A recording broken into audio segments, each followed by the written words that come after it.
Hi అండి, అందరు నమస్కారం. నా పేరు కిరణ్. ఇప్పుడు మనం మాట్లాడుతున్నాం బ్రహ్మముడి సీరియల్ గురించి మాట్లాడదాం. దానికన్నా ముందు రెండు విషయాలు అయితే మీకు చెప్పాలి.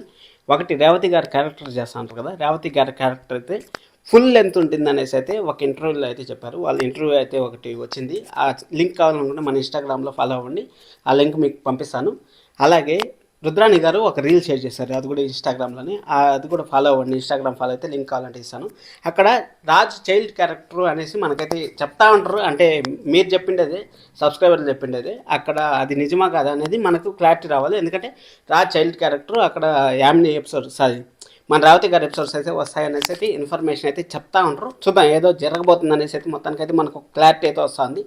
గట్టిగా, మామూలు గట్టిగా కాదు, భయంకరంగా ఏదో దుగ్రాల ఫ్యామిలీకి అట్లా జరిగితే ఫుల్ మంచి జరగచ్చు, లేకపోతే ఫుల్ చెడ్డ జరగచ్చు అనేది నాకు ఈరోజు ఎపిసోడ్ చూసిన తర్వాత అయితే గట్టి కొట్టింది. దాని గురించి మాట్లాడదాం. కొత్తగా చూస్తాను మాత్రం సబ్స్క్రైబ్ చేసుకోండి, అలాగే లైక్ చేసి వీడియో చూడండి. ఇన్స్టాగ్రామ్ కూడా ఫాలో అవ్వండి. ఇన్స్టాగ్రామ్ ఫాలో అయితే మీకు ఏమైనా డౌట్స్ ఉన్నా వచ్చి కామెంట్ చేయండి, నేను లింకులు కావాలన్నా ఇస్తాను మీకు. ఇప్పుడు మనం మెయిన్గా ఎపిసోడ్లోకి కానీ వెళ్ళిపోయినట్టయితే, మనము సండే అనాలిసిస్ నిన్న మాట్లాడుకుంది ఏం మాట్లాడుకున్నాం, అక్కడ రేవతి గారి క్యారెక్టర్ ఒకటి మనకు చూపించలేదు. అలాగే రాజు గతం గుర్తొచ్చిందా లేదా అనేసి, ఇంకోటి వచ్చి మన అప్పుకి ఆ ₹1,20,000 1,20,000 ఉంది కదా, ఆ ఇష్యూ ఏదో ఉంది అనేసి ఈరోజు ఇష్యూ అయితే మనకు చూపించారు. అలాగే రాహుల్ విషయం కూడా మాట్లాడుకున్నాం. రాహుల్ అయితే పనోడయ్యారు, రాహుల్ మారే ఛాన్స్ కూడా ఉంది.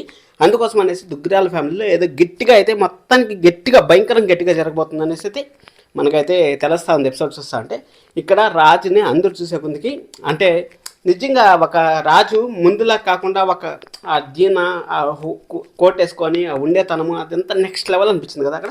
అక్కడైతే యామిని అయితే పప్పులో కాలేసింది. ఎందుకంటే అక్కడ యామిని మ్యాటర్ చెప్పకుండా ఇక్కడ వాళ్ళ ఇంట్లో దాచిపెట్టిన తర్వాత ఇప్పుడు ఆఫీస్లో ప్రాబ్లం వచ్చే కొద్దికి తీసుకొచ్చి ఆఫీస్లో కూర్చోబెడతా ఉంటారు నిమంత్ర అనేసి అంది. అంటే యామిని నా దగ్గర ఉన్నాడు రాజు అని చెప్పకుండా ఇది ఒకటి మిస్టేక్ అయితే చేసింది. యామిని గెలుస్తుందా రాజు గెలుస్తాడు అనేది మనకైతే ఈగర్లీ వెయిటింగ్ చేస్తాను. నాకైతే 99% రాజు గతం గుర్తొచ్చింది అనేసి ఉంది. ఏం జరిగింది అక్కడ అనేసి వెయిట్ చేద్దాం. ఎందుకంటే అక్కడ తాతగారు అయితే చెప్పలేదు రాజుకి ఏం జరిగింది అనేసి. అక్కడ ఆఫీస్ విషయాలు, సుభాష్ గారు అయితే ఆఫీస్కి రాలేదు. ఇక్కడ కావ్య ఆఫీస్ ఎందుకు లేట్గా వచ్చిందో మనకైతే అర్థం కాదు. ఎందుకంటే ఆల్రెడీ మీటింగ్ జరిగిపోయింది, రాజు కావ్య ఇద్దరు ఒకేసారి ఆఫీస్కి బయలుదేరింటారు. కానీ రాజు ఆల్రెడీ మాట్లాడేటప్పుడు, మీటింగ్లో మాట్లాడేటప్పుడు రాజు వచ్చి మన కావ్య వచ్చి తలుపు తీసింది. ఇదంతా చూస్తా అంటే ఏదో గట్టిగా అయితే జరగబోతుంది. మనం రేపు క్లారిఫికేషన్ వస్తుందా అంటే రేపు కూడా రాకపోవచ్చు. గురువారం ఎపిసోడ్లో అయితే క్లారిఫికేషన్ అయితే 100% వస్తుంది.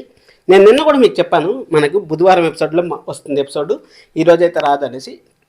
ఈరోజు కావాల్సిన సీరియల్ని లాగాలనేసి ఏదేదో కొంచెం ఇంక్లూడ్ చేసి, ఆ హనీమూన్ అని అవని ఇవని ఏదేదో ఇంక్లూడ్ చేసి అయితే మొత్తానికైతే చేశారు.